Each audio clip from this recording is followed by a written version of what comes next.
साथ में 4-8 लाख उसके परिवार के सदस्य भी हैं।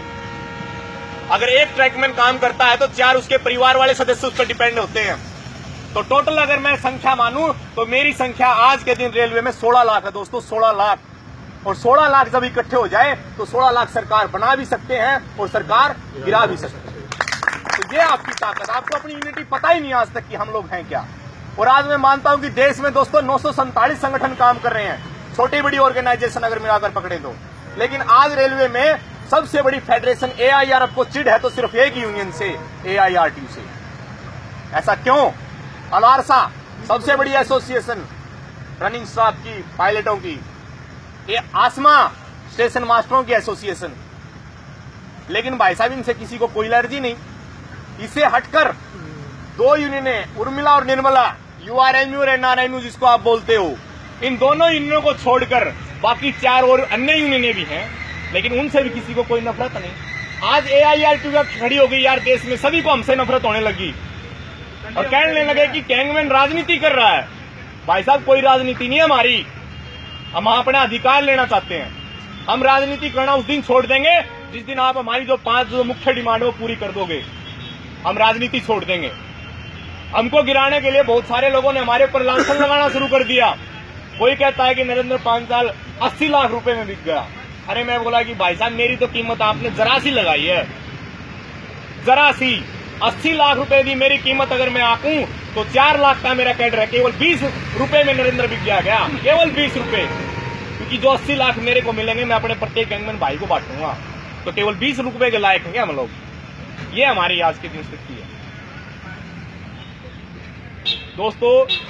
यातनाएं भी आएंगी, प्रताड़नाएं भी होंगी, लेकिन क्या मिलेगा? सिर्फ चार्ज सीट या फिर रिमूव फ्रॉम सर्विस। ज्यादा से ज्यादा ये हो सकता है।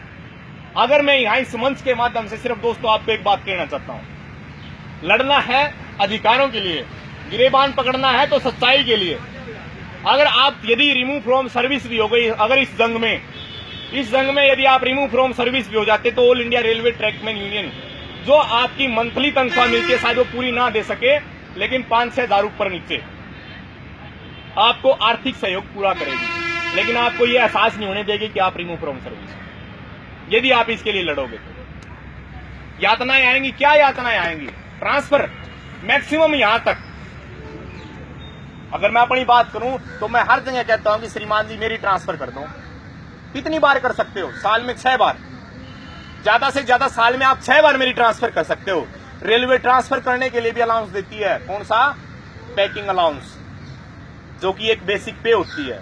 मैं भी अगर नॉर्मली मानूं तो 21,700 रुपए एक पैकिंग अलाउंस मेरे को मिलेगा।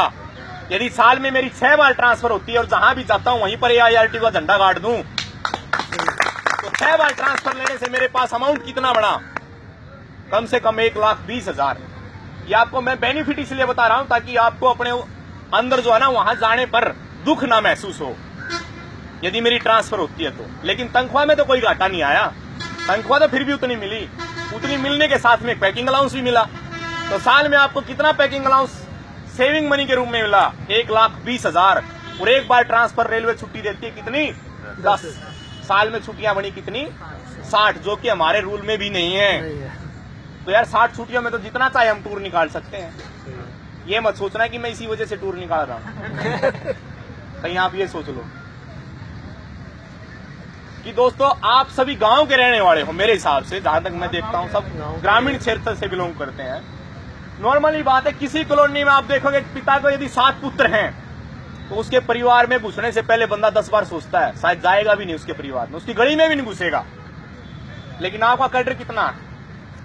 4 लाख। और एक सुपरवाइजर सिर्फ आपके ऊपर हक जताए बैठा है। क्या आप 4 लाख उसको हिला नहीं सकते क्या? यूनिटी की बात करें तो एक सेक्शन को चलाने वाला इंचार्ज सुपरवाइजर केवल 300 लोगों के ऊपर बैठा है और आपको ऊपर दबाव बनाए हुए हैं। मेरे लिए बहुत शर्म की बात है, गिल्टी है मेरे लिए इस बात की कि कैडर अपने आप में सबसे बड़ा कहता है और लेकिन कुछ करने लायक नहीं है। हर बार यूनियनें यहां कर दम तोड़ देती है क्योंकि हमारी यूनिटी आज तक नहीं बन पाई। और आज कोई बनाने चला है तो बनाने वाले को लोग तोड़ रहे हैं, आपको नहीं, बनाने वाले को लोग तोड़ रहे हैं। कोई पैसे के बलबूते पर तो कोई पद की लालच पर।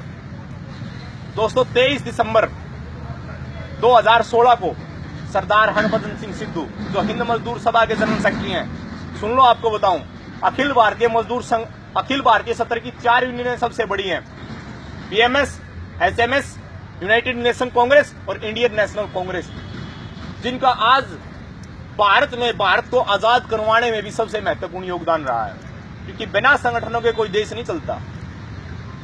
ऐसे योग आंदोलन चला क्या एक व्यक्ति के कहने से चलेगा था?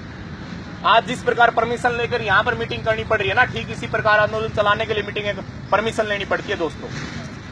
तो इन फेडरेशनों में जो जिसका एआईआरएफ का एफिलिएशन है एचएमएस से, और एचएमएस के जनरल सेक्रेटरी सरदार हरभजन सिंह सिद्धू खुद नरेंद्र पांचाल को आगे कहते हैं कि यार जो मांगेगा वो दूंगा, तेरे को यूथ विंग का जनरल सेक्रेटरी बना दूंगा, लेकिन एआईआरटीयू का तू समर्थन हमारी साइड कर।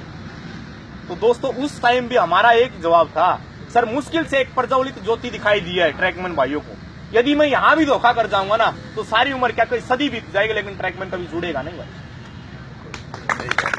तो आज भी इसी विश्वास पर मैं चला हुआ कि शायद मेरे को मैं कहीं कलंकित ना हो जाऊं। एक ट्रैकमैन मेरे को 10 बार गाली दे सकता है, लेकिन मैं उसको कुछ नहीं बोलता।